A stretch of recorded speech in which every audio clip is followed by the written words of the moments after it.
couple of days in Mackinaw City. After coming from Mackinaw Island, it's time to head on out. But first, I didn't know this. Mackinaw City, as of about 10 years ago, maybe it's changed since then, according to the American Automobile Club, is the most visited tourist city in the state of Michigan. And you can see there's a lot more going on here than there was over there in St. Ignace. This is the, I guess what would be called the main street or the center promenade of Mackinaw City. And then down the way on the left, I'll show it to you in a second, is there's actually a little outdoor mall called, is it Mackinaw Crossing, something like that? But here you can see it's a busy start to a Labor Day weekend. When I got here yesterday, or the day before, completely dead. So, and then here's the ferry terminals over here, over to the island. The history, I've already touched upon that somewhat, and that is, it was Indians came and went in this area, and then the French came in the 1600s, and as I mentioned, Father Marquette came. He didn't actually come here to Mackinaw City, but he set up, tried to set up something there on Mackinaw Island, as I mentioned before, and then moved it back over to St. Ignace. Then the British came in, did their thing, and then the Americans got it. And as industry progressed, timber, iron ore, and stuff became a important place for a crossroads there up in the Strait of Mackinaw, over that way. And then let's see here, the train ferries started so that the trains coming from the lower peninsula could get up to the upper peninsula. So the trains would go across the straits on the ferries. And then the auto ferries started after that in the early 1900s. And then the Mackinaw Bridge was built in the 50s. The auto ferries stopped right after that. And then finally the train ferries stopped in 1984, I believe it was. So Mackinaw City, big tourist city that I didn't even know was. But now it's on the way to one of three trails. Which one's it gonna be?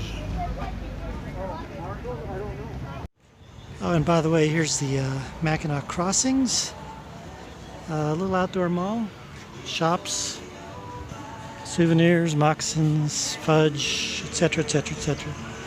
And here's a guy just like the, I don't know if you've seen that, there's a guy that does this too in, I think it's in Scottsdale or Tempe, where he dresses up as a cowboy, as if he's a bronze cowboy, and people come and sit with him and he scares them, but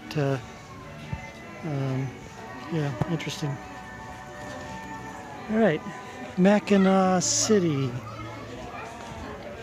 A nice 2 days. Now it's time to go.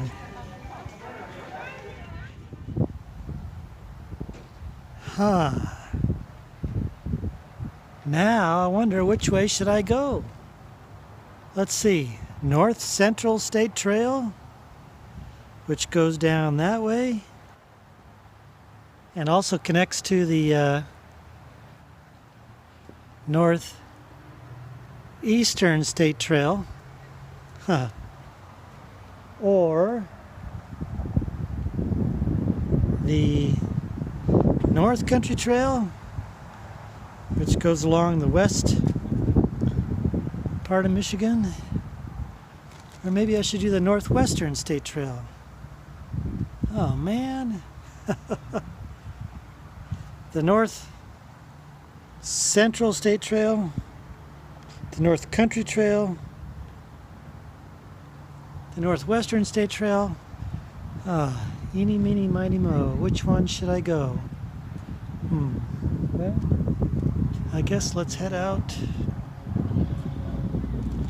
I don't know, this way? No, let's go that way. Let's see. Yes, this is the right one. Cheboygan. Cheboygan tomorrow.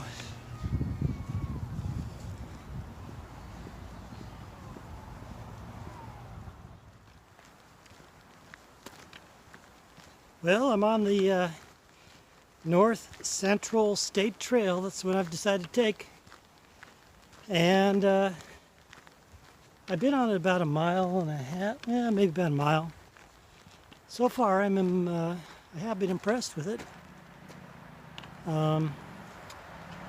Right there in town, it was asphalt, and now it's turned into this crushed limestone, which is a lot easier to walk on. Well, like I said, my first impressions of this North Central State Trail are favorable, and it reminds me a little bit of the Katy Trail last year in Missouri, with the exception of the types of trees, but it's kind of the same feeling. It's that green tunnel and straight away, and also too, with the exception of the road noise, this trail parallels whatever that highway is there along the shoreline. But yeah, Katy Trail, North Central State Trail. Huh. And I'm also wondering if when I get down farther south here to the central part of Lower Michigan and start getting into farmland, I wonder if that's going to remind me of Kansas and eastern Colorado. Again, with the exception of the 100-degree weather in Colorado and Kansas, but it'll be an interesting, I'm anticipating that feeling coming up. So you know what? Instead of trying to process the feeling right when I get there, I'll try and process it ahead of time, so then I'll know what I feel when I get there.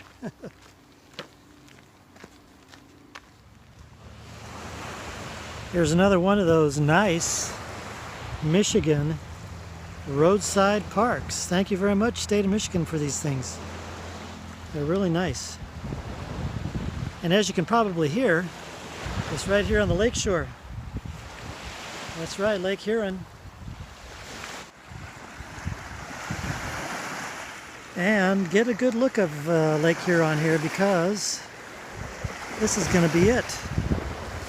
This will be the last look of not only Lake Huron, but of any of the Great Lakes for the rest of the trip. It's all going to be different from here on out. Kind of a bittersweet feeling as I head.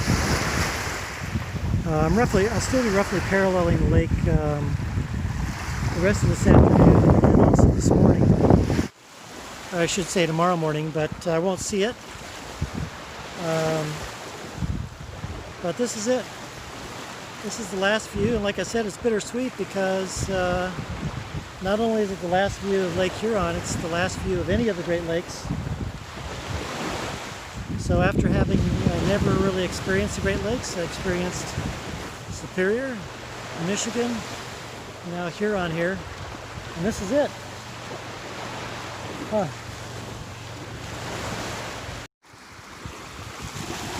So bye-bye one more time, and also bye-bye to Mackinaw City, and bye-bye to Mackinaw Island.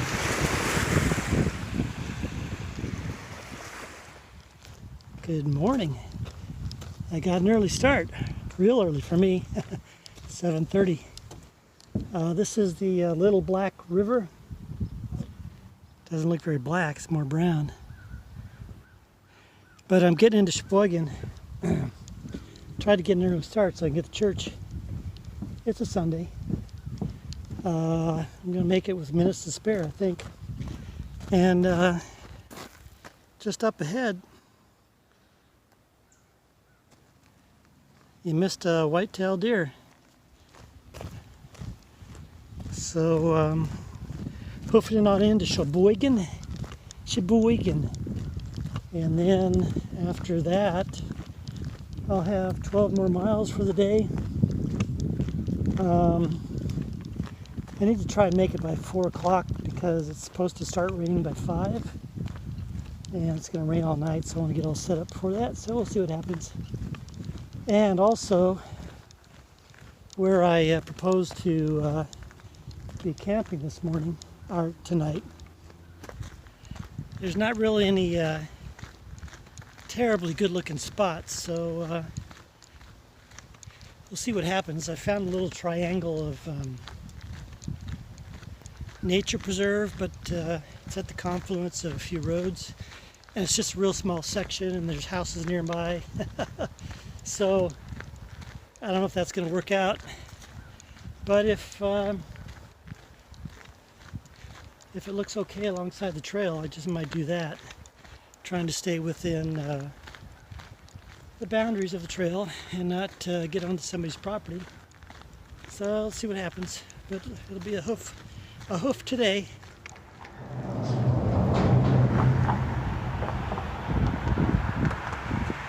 You're looking at Cheboygan, Michigan. We'll go to the downtown section here in a second. But this waterway right here, it flows, I think, from Mullet Lake, which is what I'll be paralleling today, basically to the southeast, I believe. And it flows into Lake Huron, right out there. Oh, so guess what? There's my last look at Lake Huron. Anyway, so let's go take a quick stroll through old downtown. Oh, look at that squirrel up there on the electric wire. Well, here's the beginning of downtown Cheboygan. Here's the old Kingston Theater, still in operation. And, oh look, they got the movie Fatima playing. I hear it's a pretty good movie if you get out there and see it. Anyway, it extends south easterly, and they have a farmer's market here Wednesday and Saturday. Cheboygan started in the 1840s, 1844, I think. A guy named Jacob something or other, I already forgot, moved down from Fort Mackinaw and built a cabin in this area. It was a Ojibwe Indian settlement. That was 1844, and he got some other settlers to come. Eventually, there was a post office that was opened up over here. The town name was Duncan, and then there were sawmills in the area. And the railroad finally got up here in 1881, somewhere around there. And life continued on. So that's about the only history I know of Cheboygan. It's kind of pretty quiet little town. This is a Sunday morning after church, so I know there's I saw a sign that said City Marina and Riverfront Parks. There was also a it said there was an Eastern Shopping District. It might be down there because there's a Walmart and grocery stores and stuff. And so Cheboygan, Michigan. I like the little street lights, don't you? Reminds me of another song. The old lamplighter from long, long ago. He makes the night a little brighter wherever he may go. The old lamplighter of long, long ago.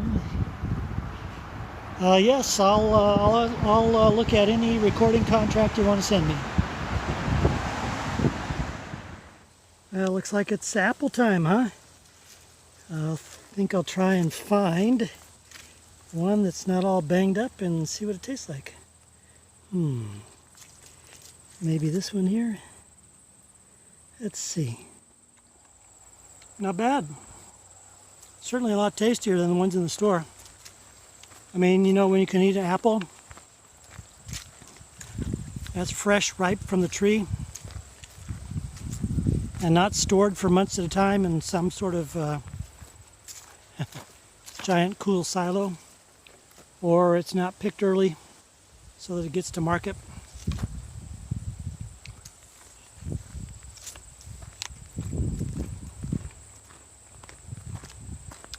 Yummy.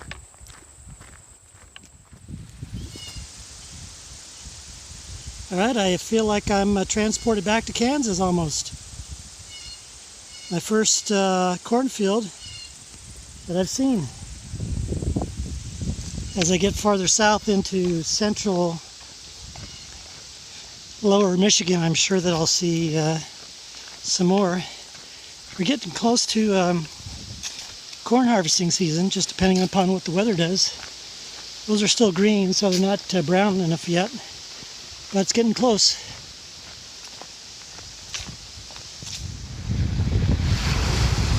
What's that you said? You thought I was leaving the Great Lakes and Lake Huron? Well, I have. This is your first look at Mullet Lake. I'm following the western shore of this. This is Mullet Lake at the end of Mullet Lake Road in the community of Mullet Lake. And the wind is really stirred up south-southeast, which it was predicted to do, so the clouds are coming in. So I got a little bit more than 8 miles to make it in about 2.5 hours before the predicted rain starts. So we'll see what happens. But I had to stop here to look at this, and I also have to stop here because I need to go up to the general store, which is right up there in the corner to the left. Why, do you ask? Because I need to find some orange juice, apple juice, watermelon, lemonade, and grape juice. But I think I'm only going to find some orange juice and apple juice. But anyway, that's what I'm going to do. Mullet Lake. And then after that, continue southwest along the lake.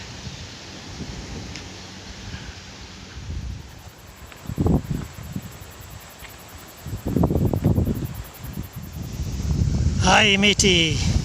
Are you ready to take a long walk of a short dock? Or is that a gangplank? Gangplank.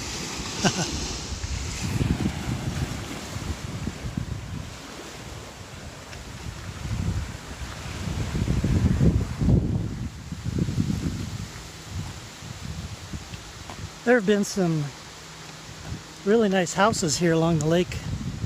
This is still Mullet Lake, but interspersed with typical ordinary, if you want to call them that, type of homes. Maybe kind of like that is what I'm talking about. There's been some other really interesting custom looking type of homes, pretty big as well. That one not so much. I've seen bigger. So it's a pretty nice lake.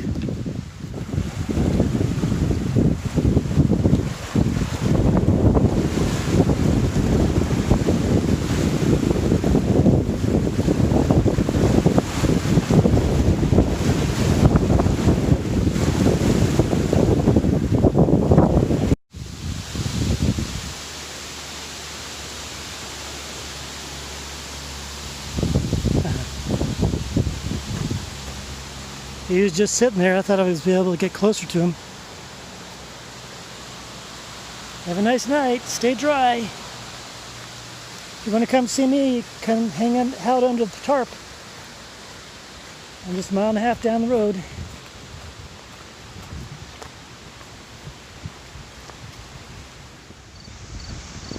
Well, here's the little community of Topinabee. That's what I was told by a guy in Cheboygan is how it's pronounced.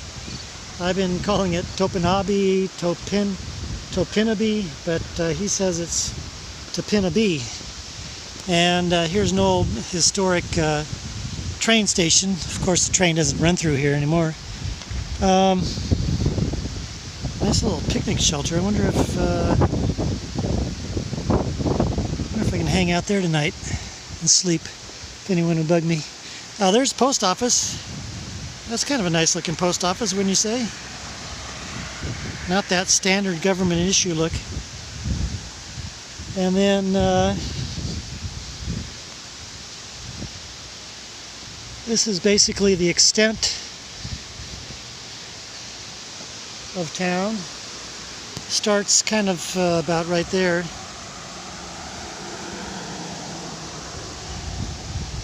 And then extends down around the bend a little bit.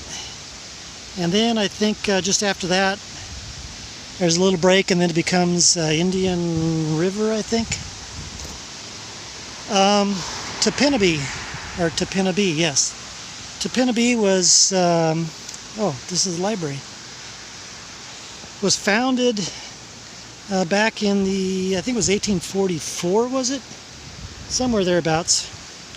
They wanted to extend the railroad up from Gaylord and then extend it further up into Mackinaw City. I'm going to come over here to get a windbreak.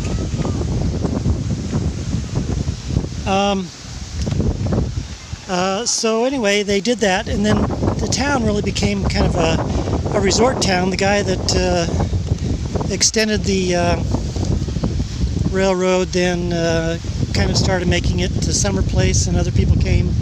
And then I just read on the sign back there that somebody bought a section of land, 640 acres, and they reserved a certain number of acres for people to plant apple orchards. So that's the wild apples we've seen, huh?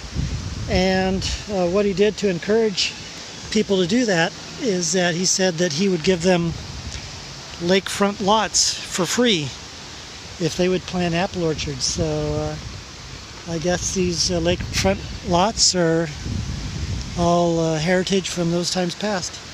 Now the name Topinabee, interesting. It's actually an Indian chief, the Potawatomi.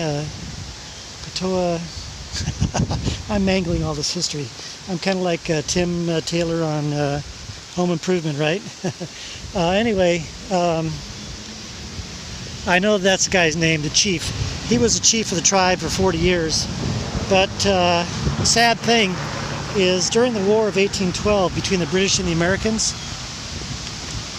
he chose the side of the British and worked with them.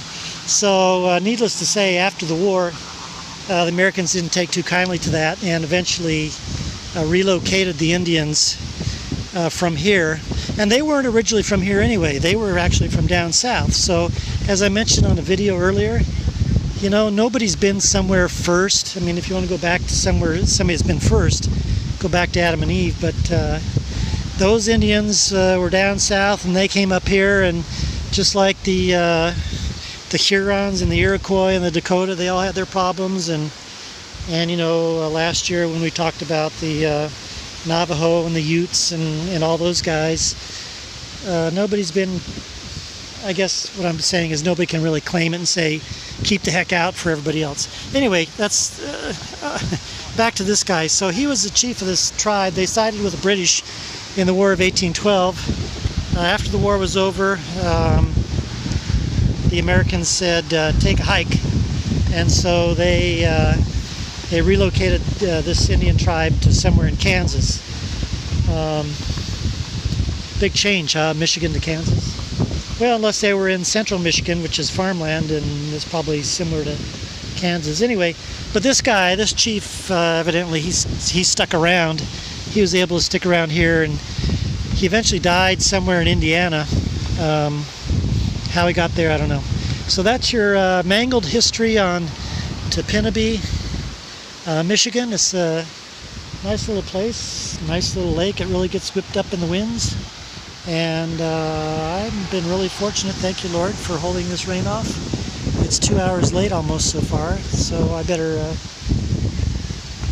get moving and find a good place. Can you hear that? No, not that bird. I'm talking about that. That is Interstate 75. Maybe you can hear it better if I point this way.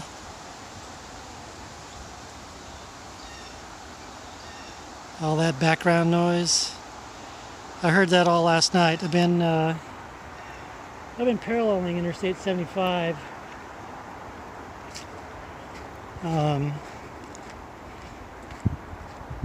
Mostly since I left Cheboygan. Not paralleling it in the sense of being close like this, but being about a mile or so away. And even last night, I could just hear the din of that interstate. And I'll tell you, it really is a big shock. I don't know if shock is the word, but it really is a big change to the senses after having been in the Upper Peninsula for a month and having all that peace and quiet. And so now I'm almost beginning to second guess my choice of walking this north central state trail, because I'll for the most part be paralleling, I think, Interstate 75 within a mile or two, I think, most of the way. Whereas if I took the northeastern state trail, I'd be away from it, but I think there might have been some state highways that would have been paralleling. Wow. So I guess I have to change focus, right? It's not, the journey is not a trip of me, it's a trip for others. And this means I'm getting into more stuff going on. Interstate 75. I'll be, if I make my 20 miles today, I get late start. If I make my 20 miles today, I'll be, for the most part, sleeping right next to the interstate, probably within a quarter mile or less.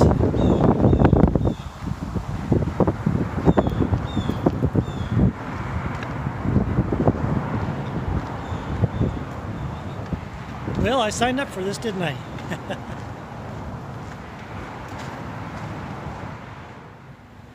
Alright, I've come to a place called Indian River, Michigan, and that's looking north.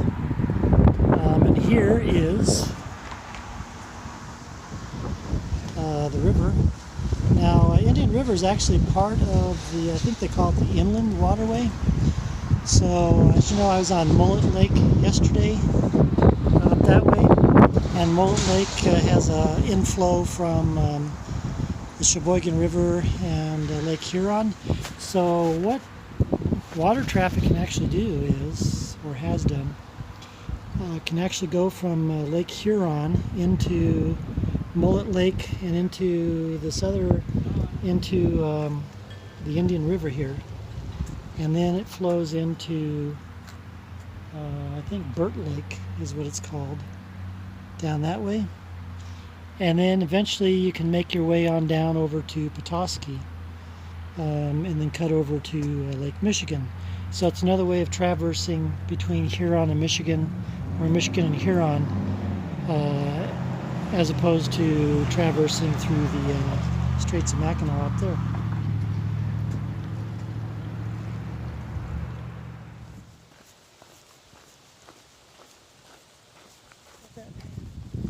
As I was making my way into Indian River,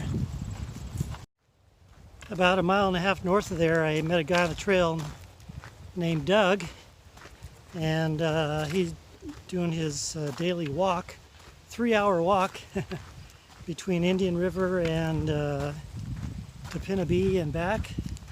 Anyway, I think if I recall correctly, Doug, today was the 5th anniversary of the day that he was diagnosed with pancreatic cancer. So he's still alive and kicking and doing well. Just like a lot of people with pancreatic cancer, they did the Whipple on him and took out a bunch of parts, but he's still going strong. So good luck to you, Doug, and for those of you who feel like it, maybe send a prayer his way as well. But anyway, so that's the reason why I'm behind schedule, and that's, it's not a bad thing. So whether I make it past Wolverine or not today, I don't know, but that's the goal. Even if I walk into after sunset, maybe I'll do it. See how I feel. That'll make it a 20-mile day today, and tomorrow will be 14, and then the next day I have no idea because I don't have it planned out. Operating on a wing and a prayer, yeah. I ended up pulling up short today. Yep, I stopped at a place here, it's called Hawkwood State Park, and nice place. Some people back there playing their music, hopefully turn it off. But anyway, I still have about 8 miles to go, and I'm not going to make it before dark. And since I don't know what the place is like over there, it's better to just be safe than sorry, right? So Hawkwood State Park, but it gives me a chance, since I'm early, to show you what was in the secret box back there in Baraga. Those of you who didn't see the video a couple times ago where I showed you it. So let me show you it. So the secret box package in Baraga was a hammock. It's a Hennessy hammock, and I've been using it exclusively across the UP since Baraga up to this point. It's done me good. It's protected me from the rain. I've had a few nights of rain and some wind. So it's an interesting, it's an asymmetrical cut. What that means is, well, let me show you here first. It's an asymmetrical cut. So you might be picturing when you're laying in a hammock how you got kind of like that banana shape. But with an asymmetrical cut, you actually not lay with the center line, but you lay across the center line. And the hammock is cut so that when you lay across the center line, then it stops bunching. And when you lay in it, then it comes up, and you're actually laying flat in the hammock, and flat even to the extent that you could even lay on your side and be comfortable. So it is a very comfortable feeling. And the other nice feature, of course, too, is that it's got the mosquito netting, and of course I've left it open so the mosquitoes are coming in. And I didn't get the underquilt, but I am using my sleeping pads to kind of break the cold. That's the one thing about hammocks, is that you're exposed to the air, not only on top and bottom, and you do feel it even when it gets down to about 60. So it's going to be about 46 tonight, like it was a couple nights ago, and I really felt that. So that's the one drawback, I guess, to a hammock, is that you either need an underquilt, so the extra weight, or you need to do something to help mitigate that that coldness. The other thing too, in addition to the mosquito netting, is you do have this tarp, and what you generally do is you'll tarp down at a lower angle against where the wind is coming from. So tonight the wind will be coming from this way. It's only going to be a light wind, but anyway, that'll break the wind.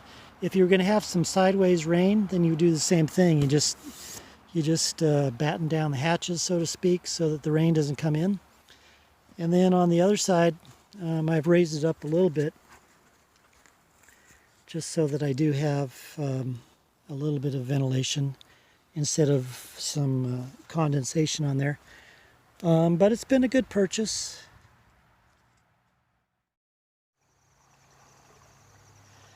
The Sturgeon River, just north of Wolverine, it's flowing pretty fast, isn't it? Look at that. Why do they call it the Sturgeon River? I guess evidently, way back when, it used to be pretty full of sturgeon. And I've seen old pictures of it. I guess not anymore, it's just basically trout, I think. Anyway, so on the way to Wolverine, passing through there, going to Vanderbilt, and then perhaps a couple miles past Vanderbilt. Looks like I'm going into a cemetery tonight to stay. Who knows? If Vanderbilt lets me stay in the trailside picnic shelter, I'll stay there. It's supposed to rain starting around 3 o'clock maybe. And I don't think I'm going to make wherever I end up, either Vanderbilt or the cemetery. I won't make that before the rain starts, I don't think. So, just got to hoof it on down the trail here.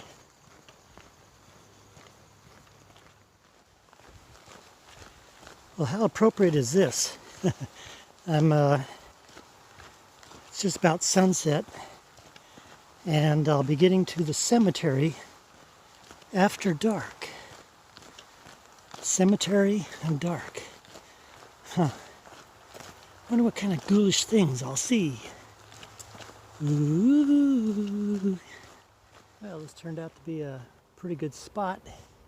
It rained quite a bit during the night, but these thick trees kind of broke it up a little bit. And as you can see, this is it's actually the south part of the cemetery property. They've got all this timberland. And so like I said earlier, I think what they're doing is as they expand the cemetery, they sell off the timber. People ask me, isn't it kind of spooky to be camping out in the cemetery? And I say no, it's quiet. And what are the odds that somebody's going to be poking around at night at a cemetery and find you out, huh? But you know what's interesting about cemeteries, especially this one, is that with this one, a lot of these graves, people have put those little solar powered lights. And so when I came in here last night, there were all these lights on the graves, which was really interesting.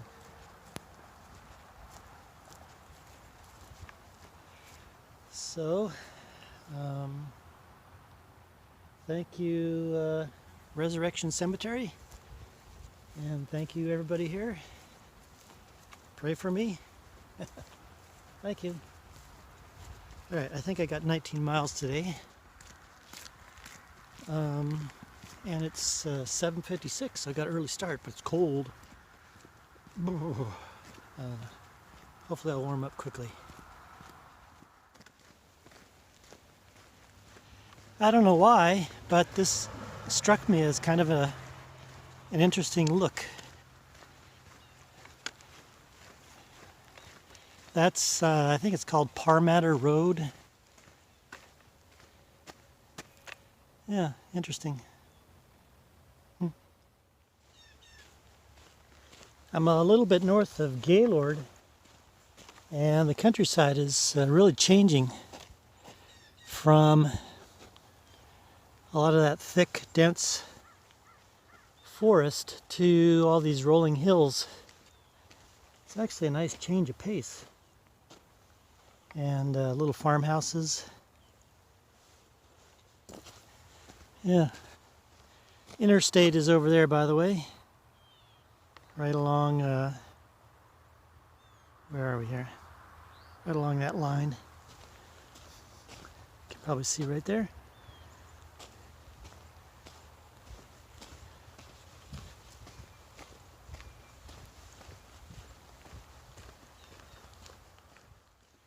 This is quite interesting. It says it's Congdon Road, but it certainly doesn't look like this bridge has been used for a long time. However, there are road markings there. Huh.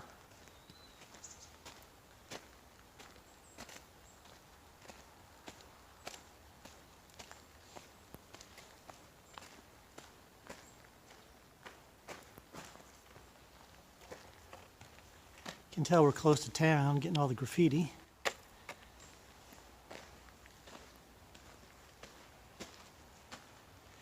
And also I've been seeing, oh yeah, look at that.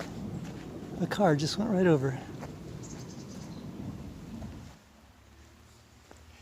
Also I can tell that I'm getting to actually a sizable town, Gaylord, because I've been seeing a little bit more trash here and there on the trail. So Gaylord coming up. Alright, here's the town of Gaylord, Main Street, looking east, the train tracks. I think I have a picture of what it looked like in the 1880s, so I'll put it in here. But notice something here. Notice this, if you want to call it alpine-esque village type of look. Oh, thanks. Gaylord didn't always look like that, as you could see from the photo I just showed you. Anyway, Gaylord was founded in the 1870s, I believe. It was originally called Barnes, and then later on when the railroad came through, they named it after a guy named Gaylord. So sorry, Mr. Barnes, you lose. Gaylord wins. Anyway, fast forward to 1930, I believe. The Hidden Valley Resort, which was east of town somewhere, suggested to the town, hey, why don't you adopt an alpine village type of look to kind of capitalize on the winter activities that we have around here. And so Gaylord, the town of Gaylord said, yeah, pretty good idea. So since the 30s, since the 30s, the town of Gaylord has been trying to keep this alpine village theme throughout town, and of course mostly here on Main Street.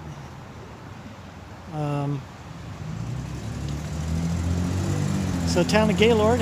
Oh, and by the way, it's 3,700 as the population, 3,701, which puts it 1,000 below Cheboygan that I went through.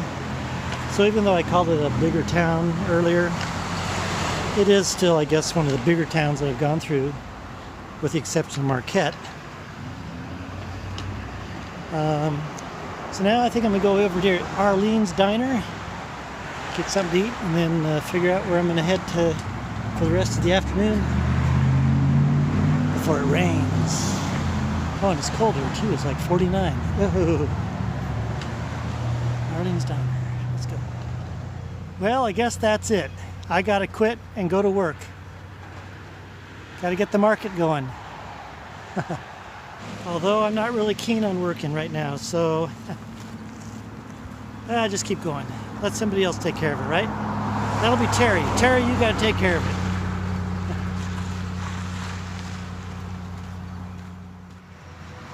Well, here's Otsego Lake Village. And Right over here is Mullet Lake State Park. I walked through there. It's a pretty nice looking place, but it's about 5 miles short of where I'm going today. But the interesting thing about Mullet Lake State Park is that back in 1942,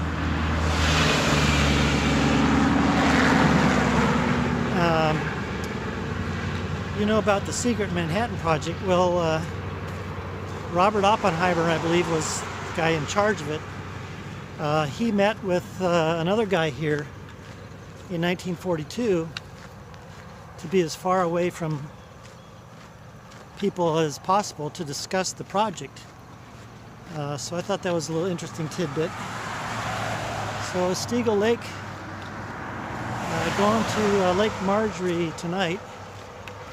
If it's full, I'll just camp out in some random woods somewhere. Or maybe I'll just do that anyway, so I don't have to pay 20 bucks or 18 bucks for a campsite. Well, Snowmobile Route 7 has been paralleling the train track there. I don't know if you can see it, the kind of the two little tracks there.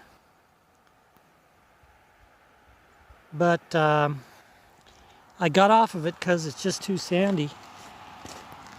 Some spots are okay, but for the most part it's just a little bit too soft. So now I'm wondering if I need to rethink my strategy after Grayling of following the snowmobile routes, if they're going to be like that. Well, I got a couple days in Grayling to check it out and see.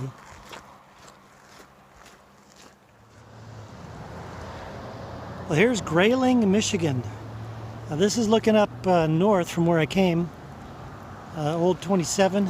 Up that way there's a National Guard base and armory, along with, looks like the school, and then forest land up there. This is Highway 72, which crosses right here and goes to Traverse City that way. And then I'll show you the rest of the town when I get over here. Grayling was founded in the 1800s, just like a lot of these Michigan towns. It was timber industry, and it's named after, it was originally named Crawford, but the people didn't like it, so they named it Grayling, after the Grayling species of fish that lived in the Ausable River, which is right over there, I think. But because the timber industry, they moved the logs downstream on the river, so that obliterated all the areas where the fish did their thing and populated. So fish became extinct. There were times where they tried to reintroduce them, but it never worked out. Henry Ford even was part of that effort. So that's Grayling. Oh, also there's a canoe race, or marathon, that starts right over here, and it's the actually the longest canoe race that is in the country. If I can find more information about that, I'll show you to you. Now here's the historical downtown section of Grayling. It looks like it's kind of in the middle of closed up and being revitalized in a way.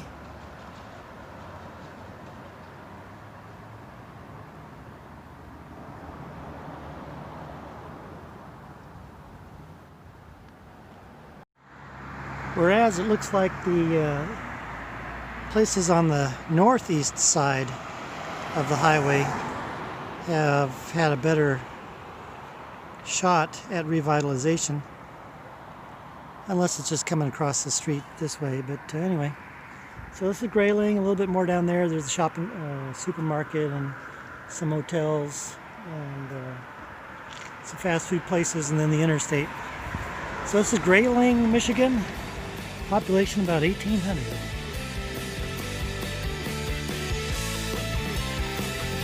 Now that would be a haunted Halloween house, wouldn't it?